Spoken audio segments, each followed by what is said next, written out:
दोस्तों, एक कसाई के घर चूहा, कबूतर, मुर्गा और बकरा रहते थे। एक दिन कसाई चूहा पकड़ने के लिए एक चूहादानी ले आया। जब चूहे को यह बात पता चली तो वह भागा भागा कबूतर के पास गया और बोला, बहन मेरी मदद करो, कसाई चूहादानी लाया है, उस चूहेदानी को कहीं दूर फेंक आओ। कबूतर बोली, चूहेदानी से मुझे क्या खतरा, मैं क्यों फेंकूं? अब चूहा मुर्गे के पास गया। मुर्गा हंसकर बोला, ये तो मेरी समस्या नहीं है, तुझे खतरा है, तू जाकर फेंक। बेचारा चूहा दौड़ते हुए बकरे के पास गया। बकरा बोला, चूहेदानी में मैं थोड़ी फंसने वाला, मैं ऐसा बिल्कुल नहीं करूंगा। निराश होकर चूहा अपने बिल में चला गया। रात को अचानक खट की आवाज आई। कसाई की बीवी को लगा कि चूहा चूहेदानी में फंस गया है। वह चूहेदानी के पास जा रही थी, अचानक उसे सांप ने काट लिया। कसाई अपनी बीवी को वैद्य के पास ले गया। वैद्य बोला, इसे कबूतर का सूप पिलाओगे तो ठीक हो जाएगी। कसाई ने कबूतर का सूप बनाकर अपनी बीवी को पिला दिया। उसकी बीवी ठीक हो गई। कसाई ने अपनी बीवी के ठीक होने की खुशी में मुर्गे को काटा और खा गए। जब पड़ोसी को पता चला कि उनकी पत्नी ठीक हो गई है तो सब पार्टी मांगने घर आए और कसाई ने पार्टी में बकरा बनवा दिया। दोस्तों, यह वही कबूतर, मुर्गा और बकरा थे जो चूहे के मुसीबत के समय में। फिर ये टीचर्स लोग, ये लोग तब तक मारते हैं बच्चे को जब तक बच्चा रोए नहीं। इसलिए लड़कियां तो मार खाती ही नहीं है, क्योंकि लड़कियों के पास कुछ ऐसा रहता है, इनबिल्ट रहता है इनके अंदर कुछ, तो ये विदिन अ सेकेंड आंसू निकाल सकती है। बेटा बेटा बेटा, अभी तो मैंने कुछ करा भी नहीं है। बेटा बैठ जाओ, चुपचाप जाओ, बैठ जाओ।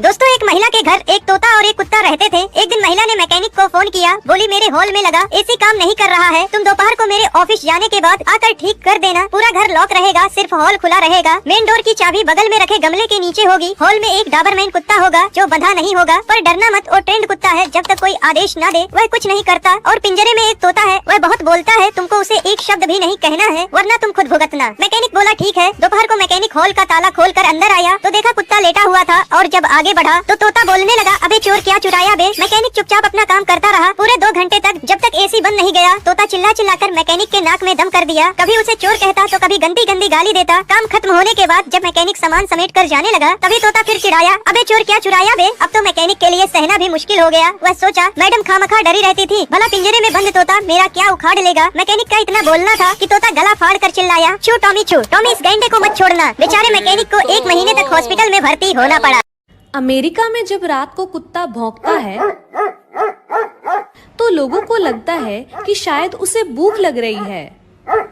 जापान में जब कोई रात को कुत्ता भौंकता है तो लोगों को लगता है कि शायद कोई चोर आया है।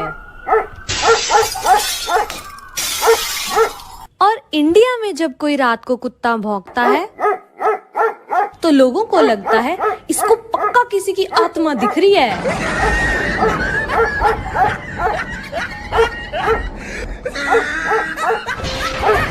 अब तो मेरी शादी होने वाली है, वहाँ राज करूंगी, राज। बर्तन घसना भी होगा, कपड़ा धोना भी होगा, चाय बनाना भी होगा, खाना पकाना भी होगा। सुबह शाम घर में झाड़ू पोछा करेगा।